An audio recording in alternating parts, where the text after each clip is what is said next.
Y hemos llegado al último vídeo de nuestro primer tema. Las cosas en España se han puesto feas. Las tropas francesas ocupan la mayor parte del territorio. Carlos IV y Fernando VII están retenidos mientras Napoleón dejaba España en manos de José I. Y el pueblo español va a levantarse en armas contra la invasión extranjera. Y mientras tanto, en medio de esta guerra, se pone en marcha la primera experiencia del liberalismo en nuestro país, en Cádiz. Así que tenemos bastante de lo que hablar y vamos a por ello. Lo primero que nos interesa hacer es comentar un poco qué supuso para España el tener a José I como rey. Este rey no lo va a tener nada fácil, ya que al ponerle ahí su hermano, el emperador, toda su política va a estar al servicio de los intereses del imperio napoleónico, así que José Bonaparte no podrá actuar de forma independiente. Como ya anunciábamos en el vídeo anterior, los españoles no verán con buenos ojos tener un rey extranjero. Así que José I se encontrará con una falta importante de apoyos.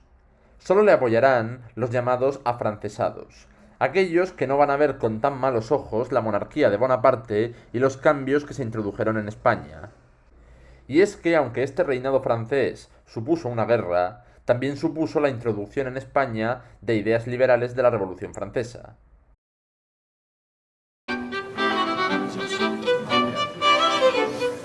Olala, mon ami. ¿Francés? ¿Era francés?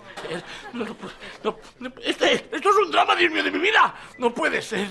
Es más, creo que los franceses nos han dado mucho. Han puesto a España al servicio de sus intereses. Y a cambio, ¿qué nos han dado? La Ilustración. Aparte, ¿qué nos han dado los franceses? Han abolido la Inquisición, señor. Aparte de eso, ¿qué nos han dado? La Bolsa de Valores. Y quitan derecho feudal. Los derechos humanos. Eso se sobreentiende. ¿Pero algo más? ¡Nada! Los franceses no nos han dado nada. Así que... Estas ideas llegaron de manos del Estatuto de Bayona, un documento en el que José Bonaparte establecía su modelo de gobierno. Es algo así como la constitución de su reinado. Pero aprovechamos este momento para distinguir entre dos conceptos. El Estatuto de Bayona no es una constitución. La primera constitución de la historia de España será la que veremos en Cádiz en 1812. El Estatuto de Bayona es una carta otorgada. Ambos tipos de documentos marcan normas fundamentales del Estado, pero en una carta otorgada es el rey quien concede y emite esas normas o derechos. Una constitución tiene que ser fruto de la soberanía nacional, de los representantes del pueblo reunidos en unas cortes constituyentes. La Revolución Francesa pretendió acabar con el antiguo régimen en Francia, aunque luego todo acabara en un imperio en manos de Napoleón. Este Estatuto de Bayona, aunque no eliminaba el antiguo régimen, daba algunos pasos en esa línea, eliminando los privilegios de los señores, implantando cambios económicos para hacer frente a la crisis, separando los poderes y concediendo derechos inspirados en la Francia revolucionaria. Sin embargo, no podemos hablar de un sistema liberal ni democrático, porque no tenemos soberanía nacional ni derecho al voto para la población. ¿Están llamando? Es que estábamos maravillados con la magnitud del castillo. Maravillados, buenas noches. Hola, buenas noches. Soy José Bonaparte. Pues ahora no caigo, maño. Pepe Botella. Ahora sí, Pepe Botella, habían empezado por ahí. Dale, Pepe Botella. Os vamos a cambiar la monarquía absolutista por la democrática. ¿Vale? ¿Ya ha dispuesto él? Sí. Ha dicho, venga, voy a cambiar. Venga, luego- como el tío de los pollos, ese que va por Si el no me deja corral. hablar, yo- Ese de ¿me cambiamos, deja hablar? cambiamos, arreglamos los vales. Entonces puedo reinar ya. Sí, pero hoy no. Mañana. Por tanto, José I llega dispuesto a cumplir con su hermano Napoleón, e introduce ciertos cambios inspirados en la Revolución Francesa, pero con el gravísimo problema de la falta de apoyos, de ser rechazado por ser extranjero.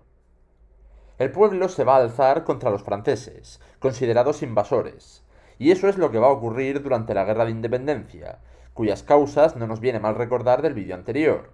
El Tratado de Fontainebleau, que permitió la entrada de tropas francesas, el motín de Aranjuez contra Carlos IV y Godoy, luego Carlos pidió ayuda a Napoleón, y en Bayona Napoleón obligó a Fernando a devolverle la corona a su padre para que luego éste se la diera al propio Napoleón. Y finalmente José I es puesto al frente. por lo que el 2 de mayo de 1808 se produce el gran levantamiento contra los franceses. Un levantamiento, insistimos, protagonizado por el pueblo, que busca liberarse de la ocupación extranjera y pide el retorno de su rey, Fernando VII. Igualmente, se hace una defensa de los valores tradicionales del antiguo régimen. Recordemos que el Estatuto de Bayona de José Bonaparte había hecho ciertos cambios al respecto. El resultado del alzamiento fueron los fusilamientos del día 3 de mayo, algo que conocemos bien por el famoso cuadro de Francisco de Goya. Y es que las órdenes del mariscal Murat son fusilar a cualquiera que actúe contra el ejército francés. En esta guerra estamos en gran desventaja. Con casi toda la península ocupada, y siendo el ejército francés muy superior, ganar en una guerra clásica sería prácticamente imposible. Por eso, la manera de enfrentarnos al ejército francés consistirá en una guerra de guerrillas. Una guerra en la que todo vale. En vez de enfrentarse al enemigo en campo abierto, se buscan acciones rápidas para estorbarle en todo lo posible. Ataques sorpresa rápidos aprovechando el conocimiento del terreno, huida y refugio aprovechando también el apoyo de la población local. Dos franceses son muy pocos para un español. 2 para 2 me parece más justo. Si le parece bien, claro. Será un honor. Es el empecinado. ¿Quién? Tú sí sabes quién es, ¿no? Sí, pero cuéntaselo tú mejor. Él será el que entendió cómo combatir a los franceses. No con una guerra convencional, sino de guerrilla. El ejército francés es muy superior, así que en lugar de combatirlo en batallas, le pelea en todas partes. Sin avisar, no le deja respirar. Ataca y se va, rápidamente. De esta manera, a España le cuesta acabar con Francia, pero Francia tampoco puede someter a España. Lo único que puede hacer cuando la guerrilla atacaba era intentar responder atacando un pueblo cercano por si se habían refugiado allí. Pero es una guerra de desgaste. Entre eso y que Napoleón necesitará llevarse a parte de las tropas para atender otras de sus guerras, España irá poco a poco ganando terreno. En 1808 obtendrá su primera gran victoria, en la batalla de Bailén, y el punto de inflexión vendrá con la ayuda de nuestros antiguos enemigos, los ingleses. Ahora que vamos contra Francia, se convierten en nuestros aliados, y en 1812 España vencía definitivamente en la batalla de los Arapiles. Francia se retira y en el Tratado de Valenciennes, Fernando VII es reconocido como rey. Aquí vemos un mapa que sintetiza este conflicto, con las principales zonas donde actuaron las guerrillas y algunos enfrentamientos importantes. Con esto finalizaba una guerra que duró de 1808 a 1814 con la firma del Tratado de Valenciennes, pero no fue lo único que pasó en España durante este periodo de tiempo.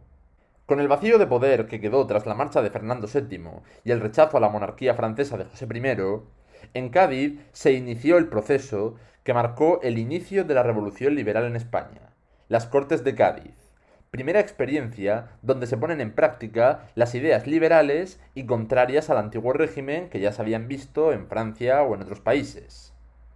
En Francia, un grupo protagonista de la revolución fue la burguesía, que buscaba acabar con el antiguo régimen para obtener igualdad ante la ley, derecho a la propiedad privada, posibilidad de ascenso social con sus negocios, acabar con el dominio y la opresión de los estamentos privilegiados. Eso también lo vamos a ver en Cádiz por 3 razones. Primero, era una de las pocas zonas no controladas por Napoleón. Segundo, era un territorio fácil de defender por su posición en la costa, donde además tendríamos apoyo británico. Y tercero, era un lugar donde la burguesía tenía mucha presencia, y estaban muy interesados en suprimir el desigual e injusto modelo del antiguo régimen. El proceso fue el siguiente. Cuando Fernando VII se marchó a Bayona, dejó al mando una junta de gobierno. Pero poco a poco fueron surgiendo juntas provinciales en distintos territorios que se autoproclamaron gobiernos independientes, y que en el año 1808 se unen en una junta central. Te he guardado una fotocopia del bando de la independencia, ¿sabes? Sí, te lo he guardado porque... Claro, porque tú declaraste la guerra a los franceses, ¿no? ¡Abajo! ¡Ahí va, Maño! Perdona, ¿qué pensaba que eras un gabacho? ¿Te he hecho daño? En un primer momento se pensó en convocar cortes, pero del modo que se había hecho siempre en el antiguo régimen. Las cortes del antiguo régimen eran una asamblea formada por representantes de los tres estamentos, nobleza, clero y pueblo llano. Y la obligación de todos los que iban allí era decir sí a lo que dijera el rey.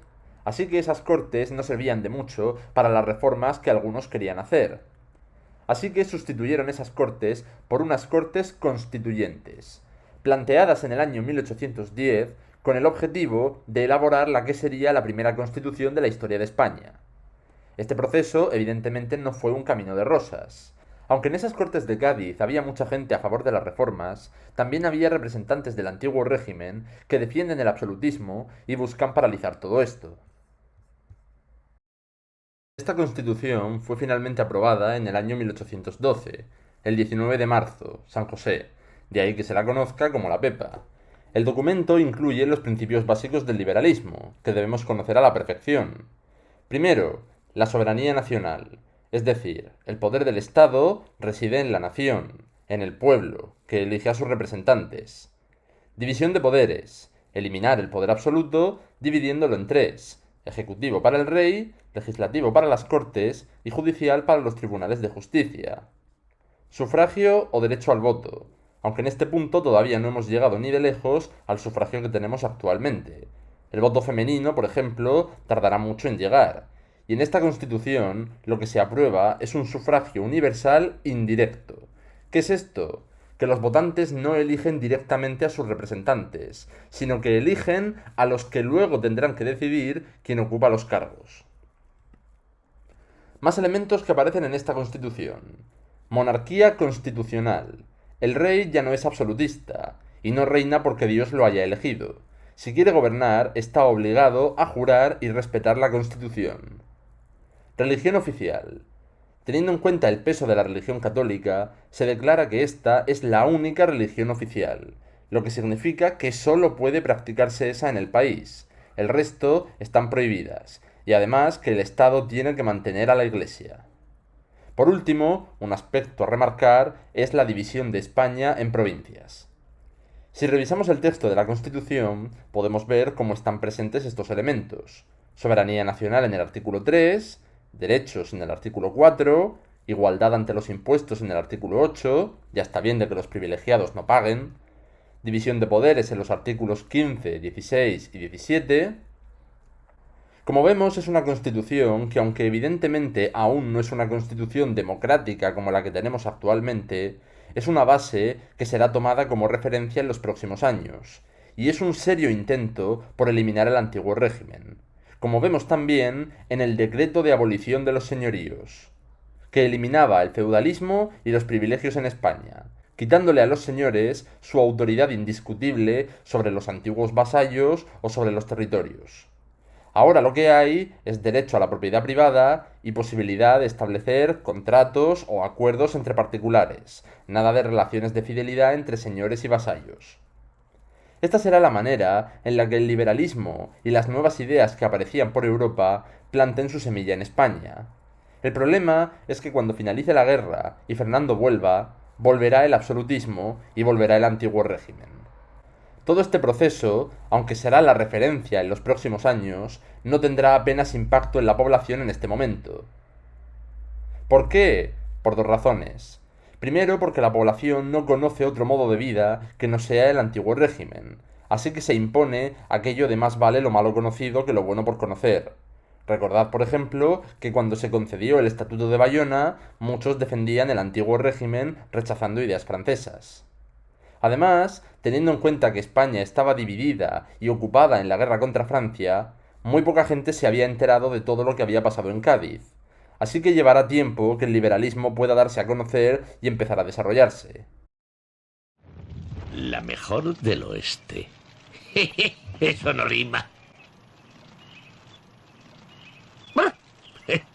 Eso no se come. Con Fernando VII asistiremos a eso, al intento del liberalismo por crecer y enfrentarse al antiguo régimen que de momento volvía a ganar con Fernando VII. Todo esto será lo que veremos en nuestro segundo tema, el reinado de Fernando VII. Espero que todo haya quedado claro, que hayamos tomado buena nota Ya sabéis que esto es fundamental para la asignatura y nos vemos en los siguientes vídeos.